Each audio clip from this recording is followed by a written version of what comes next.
Mu gikombe cy'isi cya 2026 nibwo bwa mbere amakipe agera kuri 48 yari yitabiriye. Mbere yabaga ari amakipe 32 ariko muri uno mwaka bwo yariyongereye aba 48 bituma ibihugu byinshi bibona amahirwe yo kwitabira.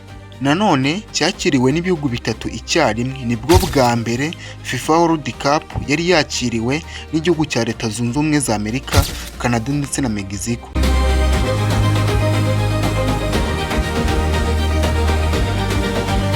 Nanone nicyo gikombe gifite imikino myinshi kurusha iyindi, biterwa nuko amakipe yose agera kuri 48 ariyo yitabiriye iyi mikino, bituma ubwiyongere bw'imikino yiyongera.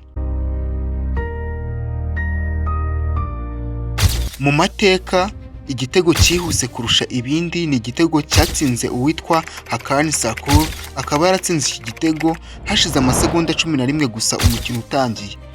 Aha hari mu gikombe cy'isi cyo mu mwaka wa 2002.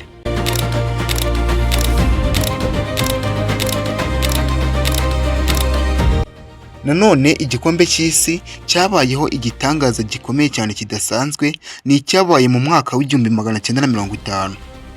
Igihugu cya Uruguay cyatsinze igihugu cya Brazil imbere y'abafana basaga 170,000. Uwo mukino ukaba uzwi nka Maracanazo. Iyi ni inkuru itari isanzwe cyane nk'uko turi bubigarukeho. Nanone umukinnyi wegukanye ibikombe byinshi kurusha abandi ni umukinnyi witwa Pele. Niwe mukinnyi rukumbi wegukanye igikombe cy'isi inshuro zigera kuri 3. Bwa mbere hari mu mwaka w'1958, bwa kabiri ari mu 1932, naho bwa gatatu ari mu mwaka w'1970. Ibi ni ibintu bitaragerwaho n'undi mukinnyi uwo ari we wese. Ese uribuka twavuze igikombe cy'isi cyo mu 1950 kidasanzwe?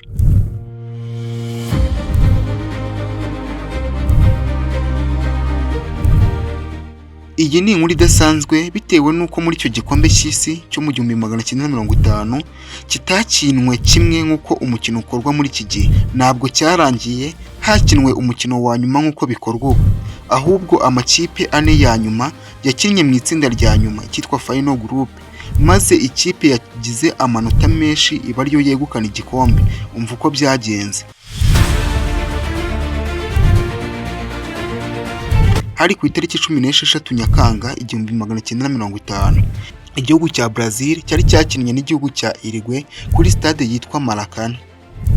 Icyo gihe Brazil yari ikeneye gusa kunganya kugira ngo ibe iya mbere, hanyuma Uruguay yo yagombaga gutsinda kugira ngo ibe ariyo yegukana igikombe. Abafana bagera ku 173,850, nako abandi bavuga ko bari barenze 200,000. Aba bari buzuye stade, hafi ya bose bari bashyigikiye igihugu cya Brazil. Umva uko umukino wagenze. Brazil yabanje gutsinda igitego ku munota wa 47. Uruguay yaracyishyuye ari ku munota wa 36. Ku munota wa 79 umukinnyi witwa Alcide Ginga yatsinze igitego cya kabiri. Umukino warangiye Brazil ari kimwe, hanyuma Uruguay ari ibitego 2. Iryo tsindwa ryahise ryitwa Maracanazo, bisobanura ngo ihungabana ryabereye i Maracanã. Kuki ibi cyari igitangaza gikomeye? Brazil yari ifite ikipe ikomeye cyane kurusha Uruguay kandi yari ifite amahirwe menshi yo gutwara igikombe. Abafana bari bamaze kwizihiza itsinzi mbere y'uko umukino utangira. Nanone gutsindirwa iwabo imbere y'imbaga y'abafana byabaye ihungabana rikomeye cyane mu mateka ya ruhago.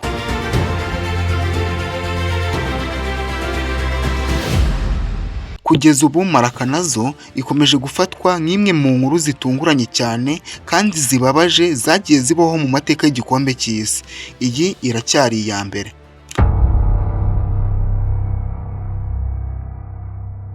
Reka tugaruke ku mibare y'igikombe cy'isi yagiye itangwa na FIFA kuva cyatangira mu mwaka w'1930 kugera uyu munsi. Kugeza uyu munsi ibikombe by'isi bimaze kuba ni ibikombe bigera kuri 23. Ibihugu byagiye biba ibya mbere mu kwegukana itsinzi ni ibihugu bigera ku 8 gusa. Brazil ikaba yaratwaye ibikombe 5, niyo ya mbere. hanyuma Ubudage butwara ibikombe 4, Ubutaliyani butwara 4, Argentine itwara 3, Uruguay itwara 2, Ubufaransa butwara 2, Ubwongereza 1, hanyuma Spain nayo itwara igikombe 1. Umukinnyi watsinze ibitego byinshi mu mateka ni uwitwa Miroslav Klose watsinze ibitego 16. Umukinnyi wegukanye ibikombe byinshi akaba ari Pele wegukanye ibikombe 3. Hanyuma Brazil niyo yitabiriye buri gikombe cy'isi cyose cyagiye kiba kuva mu mwaka w'1930. Igikombe cyo mu mwaka w'1954 nicyo cyari gifite impuzandengo y'ibitego byinshi ku mukino. Nanone igikombe cy'isi cyo muri uyu mwaka wa 2026 cyamaze guca agahigo bitewe n'uko ibyinshi byagiye bibera muri iki gikombe cyangwa ibitego byinshi byagiye bigaragara bimaze kurenga ibitego 172 byari byaratsinzwe mu mwaka wa 2022.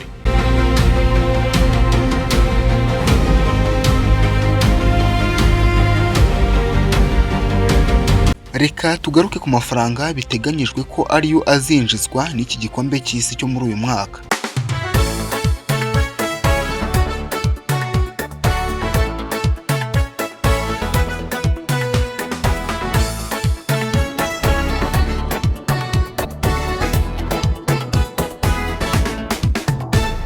Miliyari zigera kuri 13 nizo FIFA iteganya kuzinjiza muri iki gice cy'umukino w'igikombe cy'isi cya 2026. Nanone FIFA irateganya ko agahimbazamusyi cyitwa prize money ko muri uyu mwaka kazatangwa ari amadolari miliyoni 871. Nanone ikipe izatwara igikombe ikaba izatwara amadolari agera kuri miliyoni 50.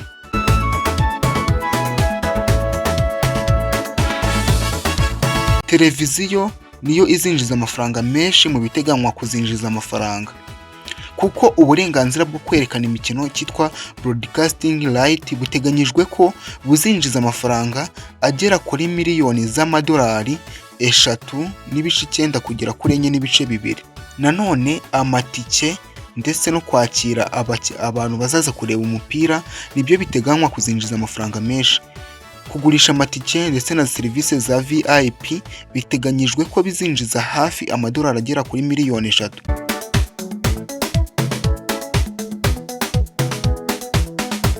Muri uno mukino rero nanone biteganyijwe ko abaterankunga sponsors bazinjiza amafaranga arenga amadolari miliyoni 2.8.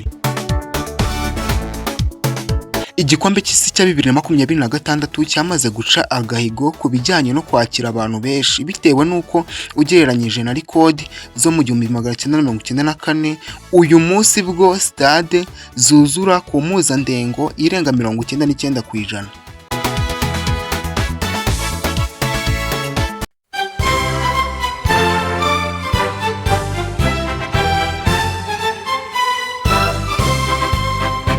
FIFA World Cup ni irushanwa rikomeye cyane kurusha andi mu mupira w'amaguru. Ritegurwa na FIFA buri myaka ine. Mu mwaka w'1930 igikombe cya mbere cyabereye muri Uruguay, maze Uruguay iba ariyo ya mbere yatwaye icyo gikombe. Mu 1934 igihugu cy'Ubutaliyani cyatwaye igikombe ku nshuro yayo ya mbere. Mu 1938 igihugu cy'Ubutaliyani cyongeye gutwara igikombe kiba igihugu cya mbere kibitse igikombe cya kabiri mu buryo bw'ikurikiranye. Muri 1942 kugera muri 1946 nta gikombe cy'isi cyabaye bitewe n'intambara ya kabiri y'isi yose. Bigeze mu mwaka w'1950 irushanwa ryaragarutse muri Brazil. Uruguay itsinda Brazil umukino uzwi nka Maracanazo. Mu mwaka w'1958 Pele w'imyaka 17 nibwo yafashije Brazil gutwara igikombe cya mbere.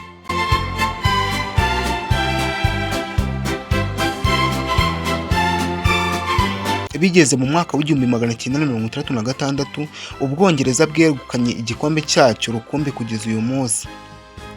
Mu 1970 Brazil itwara igikombe cyacyo cya gatatu. Bigeze mu 1974 hatangijwe igikombe gishya FIFA World Cup Trophy gikoreshwa kugeza n'uyu munsi. Muri 1986 nibwo Diego Maradona yayoboye Argentine ayifasha gutwara igikombe, harimo igitego cyiswe Hand of God ndetse n'icyiswe Goal of the Century. Mu 1998 umubare w'amakipe wariyongereye ayitabiraga igikombe cy'isi ava kuri 24 agera kuri 32. 2010 nibwo Spain yatwaye igikombe cyayo cya mbere. 2022 Argentine itsinda Ubufaransa kuri penalite mu mukino wayo wa nyuma ufatwa nk'umwe mu mikino myiza cyane yabayeho. Muri 2026 nibwo ku nshuro yaho ya mbere irushanwa ryitabiriwe n'amakipe 48, nk'aho ibi bidahagije byakiriwe n'ibihugu bitatu ari byo Leta Zunze Ubumwe za Amerika, Canada ndetse na Mexique. Muri rusange rero Brazil ikaba ariyo yatwaye ibikombe byinshi, yatwaye 5, Ubudage butwara 4, Ubutaliyani 4, Argentina 3, Uruguay 2, Ubufaransa 2, Ubwongereza 1, Spain nayo itwara 1.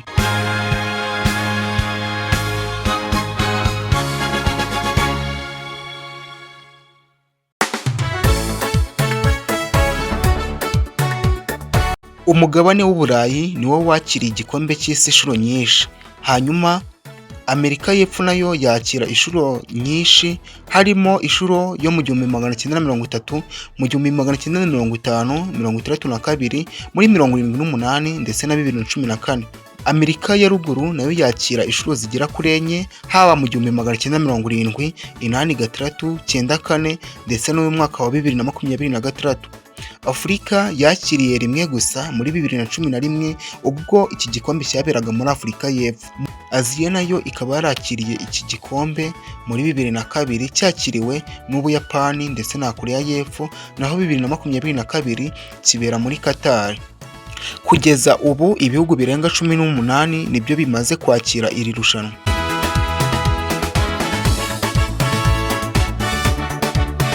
Ibihugu bitatu byakiriye igikombe cy'isi cyarimwe ni ibihugu byabikoze muri uno mwaka ku nshuro yaho ya mbere 2026 ubwo igikombe cyakiriwe icyarimwe mu bihugu bitatu ari byo Leta Zunze Ubumwe za Amerika, Canada ndetse na Mexique. Uyu mujyi ukaba warakiriye imikino myinshi.